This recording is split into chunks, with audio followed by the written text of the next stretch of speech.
Hey guys, welcome back to another video. This one is on the Defender War and how to beat it.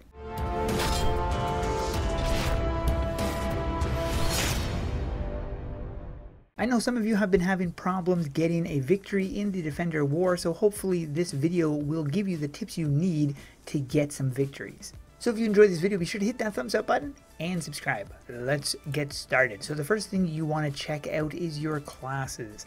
Now you're going to want to have at least one Guardian or Paladin in your party. If nobody is running Guardian or Paladin, then I recommend becoming a Guardian or Paladin so that you can help heal your teammates. If there's already a Guardian or a Paladin in your party, then you can focus on a different class. So I would recommend something that hits really hard, maybe Warrior or Pirate. You could also use Necromancer, not because it hits hard, but because it has a little bit of a heal. And I've seen a lot of people running Berserker. Now this is okay if you're able to stay alive. The problem with Berserker is it really doesn't dish out the amount of damage you want it to until you're a lower HP. Now this can be a good thing and a bad thing depending on if you have a Guardian or a Paladin that's healing you. So go with Berserker if you are able to run the risk. Next is a cross skill. Now for me, because I'm running a healer class, I don't need to run any form of heal for my cross skill. But if you are running a melee or something that does not have heal,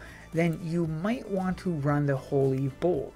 If you don't really think you need the Holy Bolt to keep your heals up, then you can run something with an AoE attack, something like Seismic Slam, or maybe the Blizzard Blitz, which is the one that I'm running.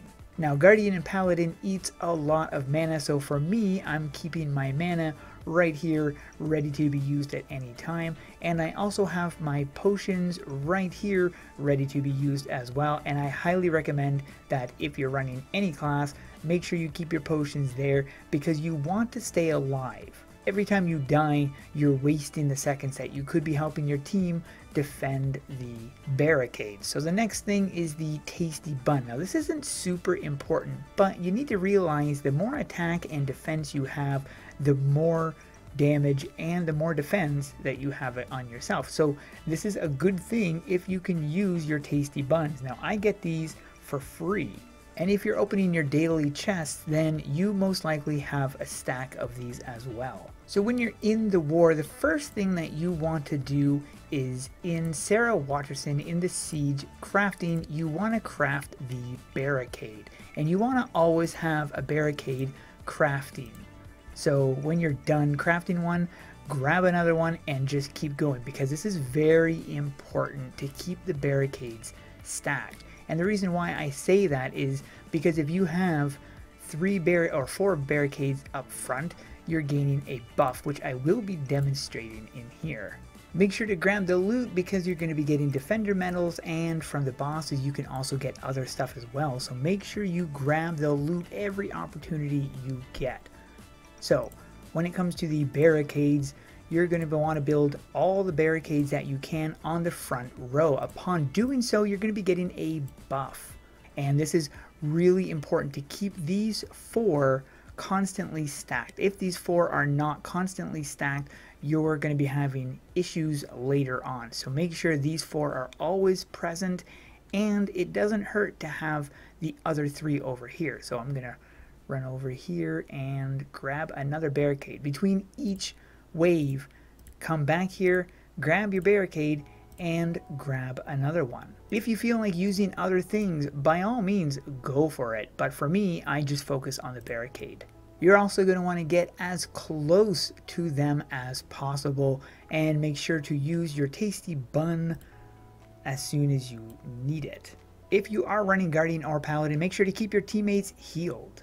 Now you'll notice these guys are focusing on my barricades, and this is why you want to have barricades on the front line, because these things are going to be going after the barricades rather than going after you, which is also going to be keeping you alive a little longer. You'll also want to keep an eye out. Make sure that some skeletons don't spawn back here, because sometimes they go after these ones back here, and that can be rather annoying. Your main goal is to make sure that the barricades in the back are not destroyed. Now sadly, one of the ones was destroyed in this particular war, but I have had multiple wars where all 5 have remained standing. Unfortunately, I didn't get in, or when I got into this match, it was just me, and I was kind of going through the explanations.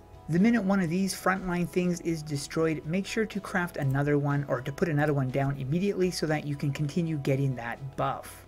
Now that the wave is over, I am going to be running back over here so that I can grab another barricade. Now you might think you're going to be losing money or losing tokens upon doing this, but if you win the war, you're going to be gaining more tokens and more money than you're going to be, or more gold, I should say, than you're going to be losing. So it's definitely worth it to invest it into stuff that's going to help you win the war. And like I say, the closer you can get to these guys, the better. The best thing to take these guys right here, these flying winged skulls, you're going to want to have a ranged class take these guys down. At least I found that that's the best. And also, if you can take them out before they blow up like this, is far better for you and for your team. Throughout the fight, you're going to be getting loot. Now this is going to be pieces of an armor set that you can get the entire set from the bosses in this war. Once you get to this wave right here where the mages appear, take these mages out. They are absolutely annoying, and you want to take these guys out first because they can cause you to completely stop moving, which is extremely irritating. Now this is what happens when you lose the war, which is unfortunate because you don't get any of the chests or any of the boss loot.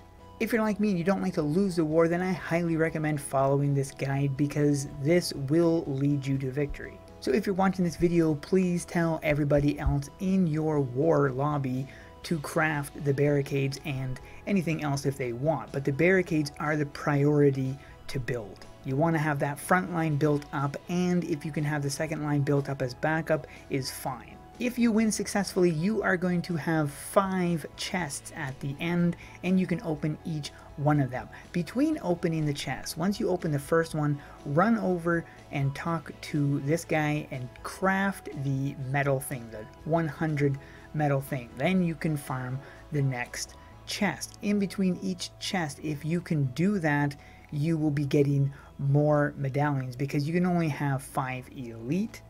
So it's a good idea to head over to that little metal conversion thing and switch them over to the 100 metals for the 1 elite. You will also be getting 25 metals out of each chest, as well as potions and mana potions, which is why I say use them in the war as much as you possibly can. When you need to use the HP potions, use them. All the bosses in here have a chance of dropping the Siege Defender armor, and this is the full Siege Defender armor set right here.